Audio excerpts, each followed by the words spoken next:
couple things, Dawn, I want to just clarify. As far as what we're going to do is bold. If you're okay with it, we'll do bold for our language changes. And then I was thinking you guys did underline or in bold. Because last time I think we both were doing underline and bold.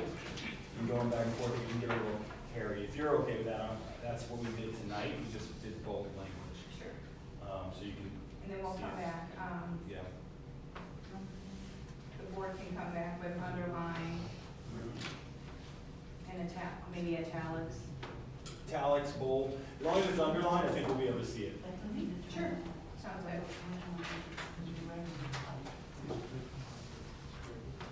Yeah, let me clarify also, Chardo, on the language that you guys brought forward this evening. So if it's not bolded, it's already current contract language? Yes, ma'am. Current contract language. Excellent. Yep, I'll take you through it together and we'll go from there. If you're ready, I'm ready. I'm ready. All right. So SCA Proposal 1 you have is the use of facilities. That's under our Article 4, Section F.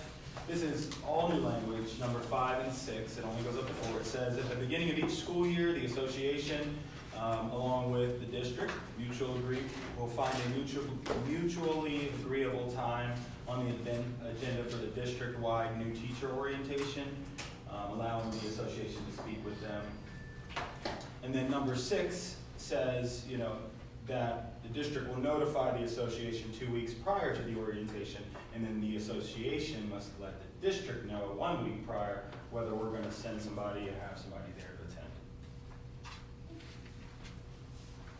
Yes, ma'am. Your proposal number 2, it's investigation of complaints under Article 4 again. And you'll see we didn't change any of the other language here, P1 through P3. A, we did get down here into BI, and we did add, right after that first sentence we added, an investigation that does not require reporting to the Florida Department of Education or to law enforcement will be concluded within 30 days.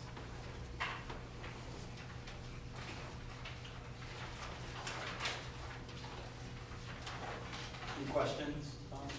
I was going to wait to the end, but I can't. Sure. I guess my question in regards to that is, sometimes during an investigation, you really don't know where it's going to end up while you're in the midst of it. I mean, I have experience with investigations, and I know Ms. Reggio does as well.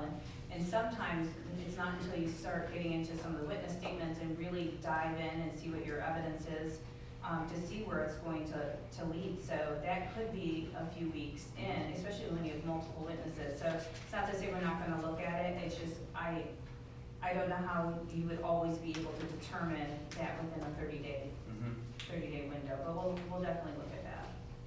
Well, thank you. And one option you could consider, if the investigator thinks 30 days is going to get busted, they always can contact the union and say, hey, the 30 days we're probably going to bust it, kind of thing. We think it's going to go beyond that. That's just one option, but please take it back with you. All right, thank you. Yes, ma'am.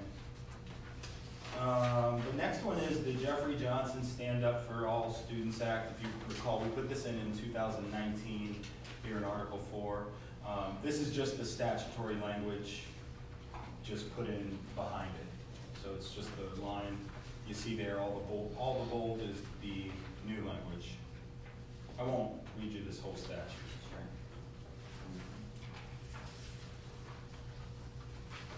I don't have any questions on that. Okay.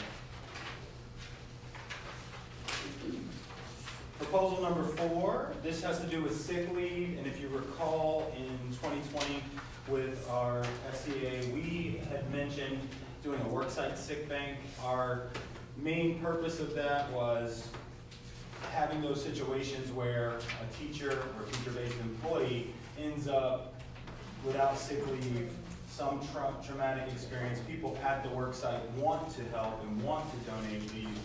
We're looking at hopefully getting you to see how open you were to establishing a worksite sick bank. So we crafted some language here where a teacher-based employee can donate 1 day per semester to that worksite sick bank, and then it can be used to someone who needs it. Someone who needs it can use it. When they return to work, it goes back, there's no monetary gain from it, anything like that. And some of the language you'll see down in the paren A through F, that's the same current board policy language and current leave language in the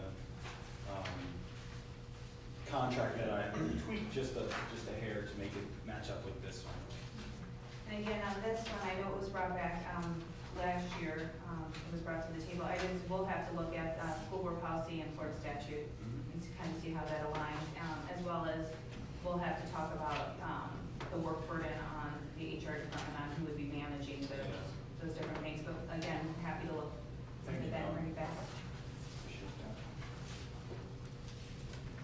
The next article we have leaves and temporary duty under professional leave. This falls under the sabbatical section. If you recall the teacher's contract. On C or C5D, I think it is, when the teacher receives compensation for sabbatical leave, they agree to pay back. We all know that. What we struck was the decision of the board to grant or deny sabbatical leave shall be non-grievable beyond the second step. We want to make it, we want to take away that limitation of the second step and make it where we can grieve it like any other normal grievance. And those are my proposals for you. If you have any questions, I'm happy to answer them. No, the only other one was on the first, just the first one. I Sure. think there's some type of contract language in there, that allows, the association to speak at, different events. So I'll look that up and see how that language is already currently written in the contract. Because I know it's already happening, but I believe there's some language in there. So again, we'll look at that and bring it back. But I Yeah, don't it's have. in the same article, Dawn. Sorry to cut you off. It's in the same article. It's just like, I can't remember the exact numbering, but it's close. So I don't have any further questions. I mean, like I said, we don't have any, language that we're bringing forward this evening. Mark, did you have anything you want to add? I did have one question, just to Yes, sir. clarify. On Article 16, the sabbatical. Yes. My only question was the purpose for striking that chart, because I'm not aware of anyone ever grieving that, so I'm just wondering, are you aware? I'm wondering why are we striking, we never even had anybody grieve it before, so I was wondering, did something precipitate that? Yes and no. So you're correct. We don't have a record of anybody ever grieving it. But the way we look at it is, if you're saying it's limiting our grievability. So if we're looking at, the way we look at a contract is a contract should be grieved at every level. We understand, or any part of the language. We understand we can't grieve evaluations. We understand that. But saying that we can't grieve other sections, we just don't want to keep that language in there. If we can grieve it, we want to be able to grieve it as far as we need to. Doesn't mean we're going to grieve it or that an individual will grieve it, but if they do grieve it, they should have the option of going all the way to step 3. So that was the reason, Mark, but you're correct, no, we don't know of any in recent Okay, I was times. just wondering. Yeah, Thank you for that. yes, ma'am. Well, without having anything, I guess we'll take that and discuss it. Quickly, I want to say thank you so much for being patient with us.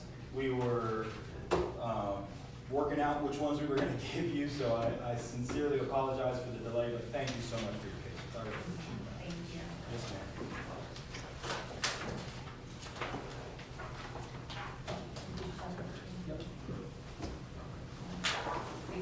We'll touch you already. Yes, ma'am. Hope everybody's doing well tonight. Hello, Mr. Gray. You already stopped it? No. You already stopped the stream? No.